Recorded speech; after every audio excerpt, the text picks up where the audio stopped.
Las troyanas. Troyanas en YouTube. Surgió en Cuba en un momento súper complejo de la pandemia. Allí la tecnología sigue siendo un tema, la vida sigue siendo un tema. El feminismo, la palabra no es comprendido todavía.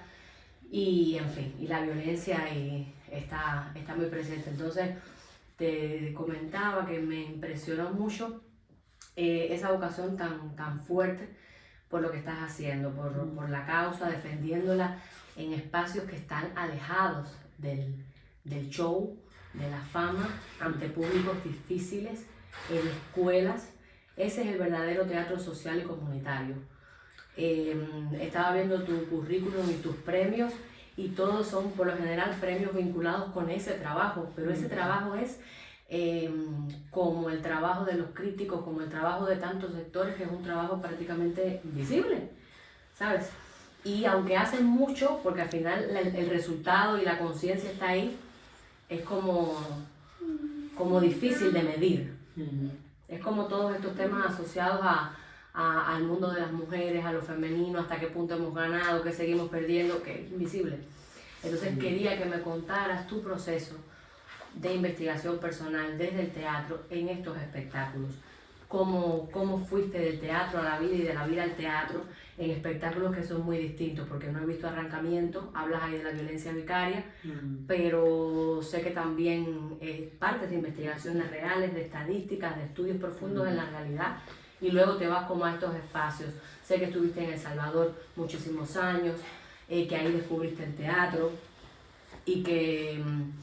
y nada, que me cuentes un poco el proceso de estos dos espectáculos. Es que yo nunca pensaba llegar al teatro documental, que es lo que ahora yo me reafirmo, ¿no? Como que me gusta hacer y me interesa. Llegué porque empecé a hacer un taller sobre mi historia. Primero una exposición de fotos y luego un taller con un adolescente. ¿Y por qué adolescente? Porque fue la edad a la que me pasó a mí. O sea, es que yo nunca me senté a pensar, voy a trabajar con un adolescente, va a ser teatro, va a ser como... No, todo eso vino después. En mí era la necesidad de... Yo perdí mi adolescencia, nadie me dio un taller de esto, nadie me dio una charla de esto. Yo necesito hacerlo. Necesito hacer lo que no hicieron conmigo. Esa es la premisa que sigue vigente después de 20 años. La misma. Voy a hacer lo que conmigo me hicieron. Se puede llamar salvar vidas, no lo sé si es muy pretencioso o asistencialista. Pero yo hubiera querido una persona adulta que me hubiera dado una charla. Te lo digo de verdad. Me hubiera encantado. Sí, y a él también. A mí se me ha tratado que era un niño y le hubiera venido muy bien.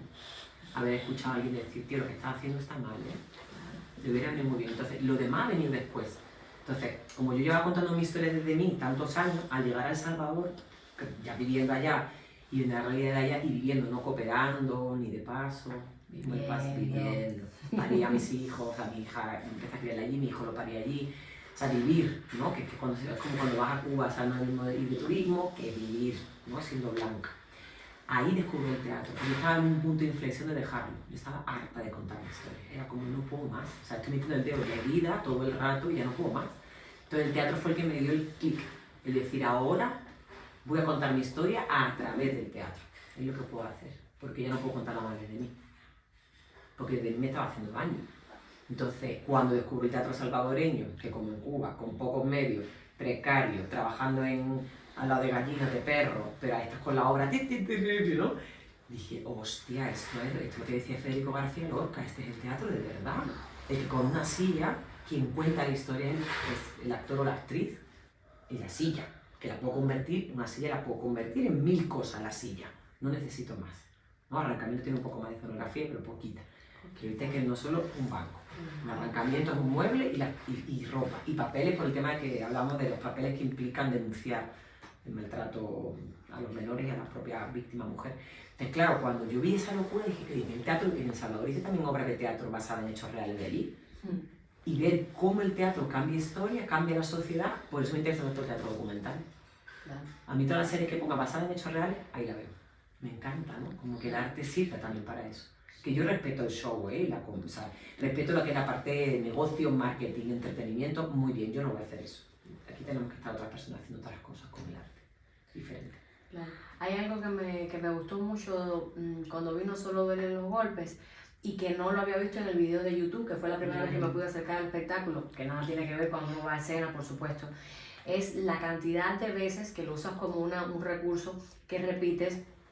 Esta es mi historia con un hombre, así no son todos los hombres, y ese recurso como que lo vas negociando porque el monólogo ha sido muy tergiversado y nada, te quería decir que es de las mejores explicaciones que he visto sobre cómo funciona el patriarcado, sobre el papel que tenemos las mujeres y los hombres, sobre que no se trata de una guerra. En fin, pocas veces lo he visto explicado de un modo tan convincente. Y yo creo, y por eso te pregunto por eso, en parte por los recursos que usas ahí también con el tema del lenguaje, que ya tú lo tienes tan incorporado que a ti a lo mejor te parece muy sencillo, porque tú lo hablas así, porque tú lo dices así. Pero el feminismo sigue siendo un tema, el movimiento internamente está muy dividido. Tú contabas también en el monólogo que cuando empezaste a salirte solo del enfoque de género y del tema de la situación de pareja y empezaste a decir, bueno, no se trata solo de mujeres y hombres, se trata también de blancos y negros, de ricos y pobres, ya entonces hubo una zona ahí de personas que estaban interesadas que ya no le interesaba tanto, o empezaron a tergiversar tu mensaje, de pronto ya no estaban de tu lado. Entonces ahí es cuando uno dice, pues esto internamente está jodido, como decimos en Cuba. Pero jodido, qué bien que lo vea. Bien jodido, no. Sí. O sea, qué bonito que tú puedas verlo, porque es la idea que me encantaría que todas pudiéramos verlo, aunque no estemos de acuerdo. O sea, que todas pudiéramos ver cómo yo bajo tantas capas. O sea, tú vistes cómo voy como clac, bajando para llegar a la raíz. Cuando hablamos de ser radical, muchas se han autodenominado radicales en una cosa que yo no veo radical. Radical es la raíz, y lo podrido del sistema no es solo la cosa entre hombres y mujeres. Claro que no. Es que hay muchas más cosas podridas ahí abajo que permiten y que perpetúan, ¿no? Me estaban preguntando antes las chicas sobre los feminicidios, que me está dando la punta del iceberg. Pero es que lo que sostiene eso es esto. Y aquí abajo hay mucho, muy podrido. Entonces, claro, como el patriarcado lo utilizo entre la diferencia biológica, diferencia, que no es desigualdad, a mí lo que me mata la cabeza en Europa, que en Latinoamérica lo veo menos, que se está empezando a dividir el movimiento también allá, pero menos. Jolines, ¿por qué no entre nosotras no guerreamos tanto? Es que luego el chaval del fondo que te dice feminazi, ese no te pregunta, ¿tú de qué color eres? ¿Que eres de un partido político tal? ¿O eres feminista transinclusiva o transinclusiva? Da igual, eres feminazi. Y tú quieres odiar a los hombres. Y es como, no, yo lo que detesto es la masculinidad hegemónica. Pero lo detesto porque tengo un hijo también. Ser mamá de un niño también me hizo ver muchas cosas, no solo vivir un niño salvadoreño, El Salvador, las pandillas. Cuando empecé a ver todo el hilo, dije, jolín, aquí se sujeta todo, o sea, el patriarcado lo sujeta todo. Porque lo dice Bell Hooks en el libro El feminismo es para todo el mundo, una mujer negra como Bell Hooks hablaba del feminismo para todo el mundo, y se centró mucho también en la infancia, en el tema que los niños y las niñas están por debajo del adulto y que ahí también es mucho. Y hay mucho en tu texto sobre el tema también de la enseñanza y cómo hay una estructura ahí de jerarquía. Total. Y cuando yo tuve el espectáculo delante, me pasó algo parecido a lo que me sucedió cuando leí un poco más de cerca toda la teoría esta del ecofeminismo de Yayo Herrero, que uno dice, tenemos la manera de vivir mejor, lo que no queremos hacerlo. ¿Sabes? Claro.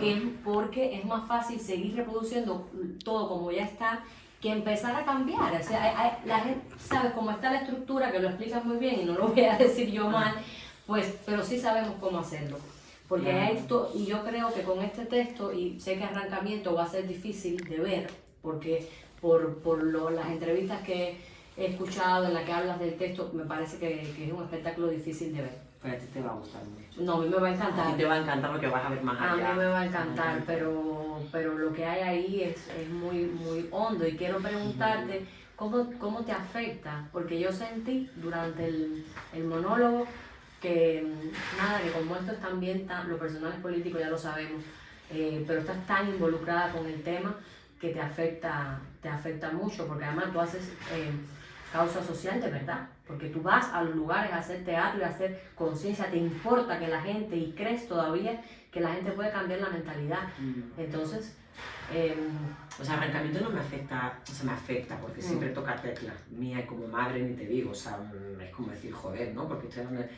Pero es que están tan jodidas, tía. Están tan mal estas mujeres. Desde hace tantos años que las conozco, que lo que yo hago es ser como un vehículo. Mi cuerpo como actriz es el vehículo que traspaso la información. De ellas pasa por mí, que el público lo hace. En él no solo no puedo hacer ese ejercicio. No solo soy yo y mi cuerpo y lo que estoy viviendo. Entonces vibro en una tensión, ¿no? De por favor, pero en ella ahí sí noto ese teatro documental, soy el vehículo. Porque ellas me lo pidieron que querían un monólogo de su historia. Y dije, no, yo me pongo, aprendo mi dirección y yo dirijo a vosotras y vosotras sois la voz. Y ellas dijeron, nosotras estamos tan rotas y nuestros hijos están tan rotos que no es momento para hacer nosotros una obra, tienes que ser tú. O sea, te damos el permiso, alguna de las madres protectoras, te damos el permiso para que seas tú el vehículo para contar nuestras historias. ¿Qué tiempo trabajaste con estas mujeres? ¿Las entrevistaste? Las conozco hace 15 años, varias de ellas, o sea que llevo años escuchándolas y viviendo como desde sus criaturas, desde pequeñas han ido creciendo y toda la tortura que han ido viviendo. Pero el proceso más complejo de investigación ha sido un año y lo hice con mi cuñada Laura, que es la directora, y con Iván, que es el padre de mis hijos, mi compañero de vida, que ya no somos pareja, pero somos grandes compañeros, que es el dramaturgo. Sí. Y él fue el que más filtró. Y él como salvadoreño estaba alucinado, decía, esto en El Salvador no pasa, claro que en El Salvador no pasa, es que en Cuba no pasa, porque no está el tema de la custodia compartida. Claro. Es que el problema de esto es que cuando los hombres te dejan con 4 o 5 hijos, se van, padre ausente, qué cabrón, horrible ese machismo. Pero para que estén como en Europa, jodiendo, es mejor que no esté. Te lo digo de verdad, es una mierda que te diga esto, pero es que cuando están ahí con la inquina de que van a hacer daño a ella a través de las criaturas, es horrible. Horrible. Porque el abuso sexual infantil, yo sé que mucha gente dice, no lo quiero ver, existe en todo el mundo, y la intrafamiliar me refiero, cuando el padre abusa de los hijos y las hijas. Pero muchas veces las madres, cuando son víctimas de violencia, no ven o no quieren ver y no protegen al menor. Esta obra habla de las madres que cuando lo ven, es la fuerza justo para dejarlos a ellos, proteger a los menores, y ahí empieza la tortura. La tortura. Cuando ellas protegen. Porque si no protegen, la que acaba que torturar es la criatura. Claro. Y ellas también, pero a lo mejor no se dan cuenta. Pero cuando una madre de repente voltea a ver al menor, va a denunciar, hay una escena grabada. Y es un camino, un calvario, tío. Es horrible. Por eso ahí en Latinoamérica esto no es... Bueno, Argentina, Chile, sí. Porque todo esto está sujetado en el SAP, el síndrome de alienación parental que no existe. Y en Argentina, con todas las corrientes de la psicología y de que la madre maliciosa y toda esa cosa de la manipulación, sí que se están dando caso. Pero no hay arrancamiento. Lo que hay es la madre manipula. Claro. Está pasando en Europa y el Estado español es el 5.º país en el mundo donde se aplica el SAP. El 5.º país en el mundo, ¿ves? Brutal. Es que a mí Iván cuando me dijo que no habíamos visto cosas con las pandillas, pero esto es brutal. Brutal, brutal. Y te quería preguntar un poco para cerrar, Pamela, en todos estos años, ¿cuántos años llevas ya haciendo, desde No Solo Duelen los Golpes, ahora, ya como hasta ahora y arrancamiento? Desde que abrí la boca son 21 años. 21 años dedicada, la mitad de mi vida dedicada en cuerpo y alma a esto. Arrancamiento tiene un año desde que la he estrenado, en junio va a ser un año, pero metida en lo que es en el activismo, pues 21 años. 21 años. ¿Y cómo ves tú el panorama ahora mismo que tenemos con el tema de todos los focos fundamentales que tocas en estas obras? ¿Cómo está el nivel de complejidad? ¿Sientes que ha habido como algunas zonas donde hay personas que ya toman más conciencia, por lo menos algunos sectores, por lo menos algunas regiones? Sí, ha habido un gran avance, eso no lo vamos a negar, ha sido la hostia. Hasta 2018 esto fue increíble. Y yo me siento tan afortunada y tan privilegiada de haberlo vivido. O sea, de haber vivido como de no hablar de feminismo, al menos en el Estado español era... O sea, joven hablando de feminismo en todos los sectores, y fue creciendo hasta que en 2018 empezó a bajar. Llega la ultraderecha, se divide el movimiento, empieza a bajar. Empieza todo a polarizarse y a hacer así. Por eso yo en todos los espacios que puedo repito y reitero nuestra división. No compete. Aquí personas con nombre y apellido que deberían hacerse cargo de una puñetera de dejar de dividir, y no soy yo, ni yo, porque si fuera yo diría, mira, le pedís perdón. Yo he cometido ciertas cagadas en reaccionar frente a compañeras feministas donde yo la he cagado y he pedido perdón ya varias veces. Momentos que era un scratch a la señora ministra en el momento, ¿sabes? Que no, es que estamos divididas. Claro. Pero igual hay otro scratch que le hicieron a Marcela Lagarde en el momento. Pero hay personas que siguen viviendo el movimiento desde dentro, no desde fuera. Entonces creo que todo lo que hemos avanzado, donde yo veo mucho margen de apertura, es justamente la gente joven. Aunque parezca que hay una parte de retroceso, también hay una parte de avance. Los adolescentes. En ese sector. Ahora mismo, después de arrancamiento, ¿qué planes tienes? ¿Vas a seguir presentando las obras o tienes alguna otra investigación pensada o nada, planeas como hacerla crecer y madurar tanto como no solo duelen los golpes? Estas dos obras seguirán, yo quiero cambiar radicalmente de vida, hablando de radical.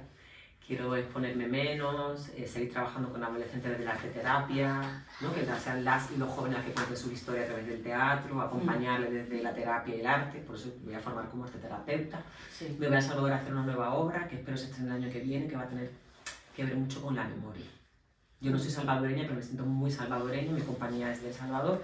Vamos a hacer una obra que hable de la memoria y del poder, por todo lo que está aconteciendo ahora mismo en Latinoamérica y que además no puedo como contar mucho al respecto porque incluso nos pone un poco en peligro, porque vamos a tocar temas también bastante de controversia, de lo que implica el olvido de la memoria en países, ¿no? Como Centroamérica, El Salvador en concreto, y lo que implica el poder, que implica muchas cosas feas. Entonces vuelvo a juntarme con mi compañía de teatro, a hacer teatro documental de nuevo, seguramente experimentando otros lenguajes también, porque hemos probado varias cosas, pero ya con el tema audiovisual, probar cosas nuevas y tal, pero por ahí va mi línea de trabajo. Ay, bueno, muchísimas gracias por haberme regalado estos minutos, A ti, de verdad, gracias. muchísimas gracias. A ustedes por todo, joder.